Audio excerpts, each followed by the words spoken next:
I'm Dalton Barrett for News Radio WGNS, and here's some of the top stories impacting Rutherford County on your Rutherford Roundup for Tuesday, March the 3rd, 2026.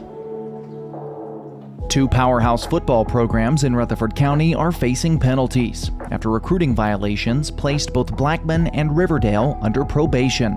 The Tennessee Secondary School Athletic Association notified Blackman of self-reported violations that occurred prior to the hiring of Coach Will Hester. In a letter from the TSSAA Executive Director, Mark Reeves, the school was informed that the assistant coaches improperly contacted student athletes through social media rather than directing them to the proper admissions channels.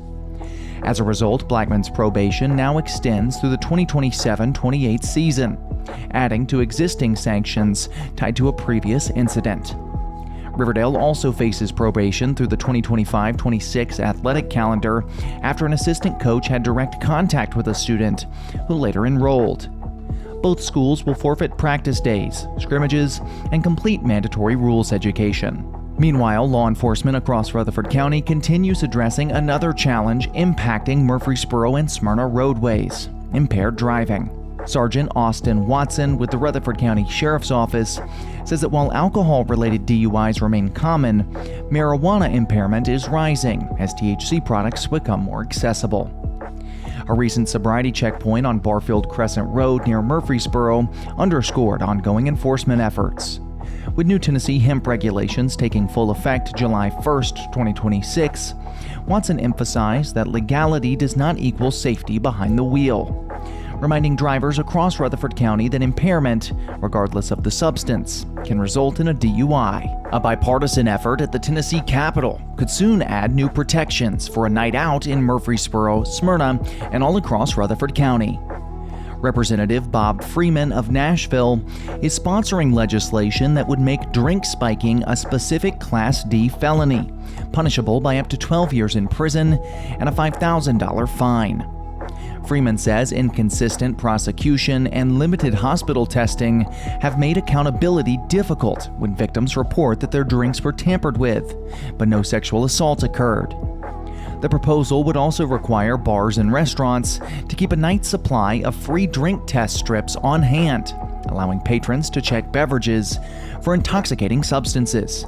House Majority Leader William Lamberth has voiced concerns about how the mandate could impact business licenses if supplies run out, though supporters argue that the measure would increase safety and customer confidence. At the same time, Rutherford County is marking a milestone focused on protecting children. The Child Advocacy Center of Rutherford County has officially purchased its longtime location on Highland Terrace in Murfreesboro, securing 8,000 square feet after years in a cramped facility. Board Chair Dr. Trey Duke says that the expansion will allow for additional forensic interview rooms, private waiting areas, and collaborative spaces for law enforcement partners serving Murfreesboro, Smyrna, and surrounding communities. With Rutherford County continuing to grow, the center's leaders say that the upgraded facility is essential to meeting rising demand while maintaining confidentiality and care for vulnerable families. Health officials are raising concerns that could impact families all across Rutherford County as calls to the Tennessee Poison Center surge over popular weight loss and diabetes medications. Medical Director Rebecca Brucoli reports a dramatic rise in exposure cases involving GLP-1 medications, with calls climbing from just 28 in 2021 to 239 in 2025. She says many incidents stem from dosing errors, including patients accidentally injecting 10 times the prescribed amount after misunderstanding how to use medication pens. In some cases, individuals intentionally increase doses, hoping for faster weight loss, leading to nausea, vomiting, and dehydration. Brooke Nix, owner of a medical aesthetics practice, says proper in-person guidance is critical, noting some patients obtain prescriptions without ever seeing a provider face-to-face. The Poison Center, which serves all 95 counties, including Rutherford, expect call volumes could continue to rise as new formulas reach the market.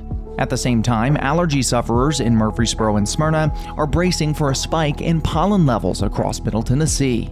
After a brief relief from the rain, forecasters say gusty southerly winds will push concentrations into the moderate to high range through the week. In early March, juniper, maple, adler, and elm trees are the primary contributors, with grass pollen expected to follow later in the season. For residents across Rutherford County already coping with respiratory issues, the combination of seasonal allergies and medication side effects could make this stretch of spring particularly challenging. That's all for now. For updates on these, as well as many more local news stories, you can check out our website, wgnsradio.com. You can also follow us on social media at News Radio WGNS on Facebook, as well as X. If you're enjoying the show, be sure to leave a rating or a review on Spotify and iTunes, a comment on YouTube, or share it with a friend. I'm Dalton Barrett for News Radio WGNS, part of your Good Neighbor Network, and I'll talk to you later.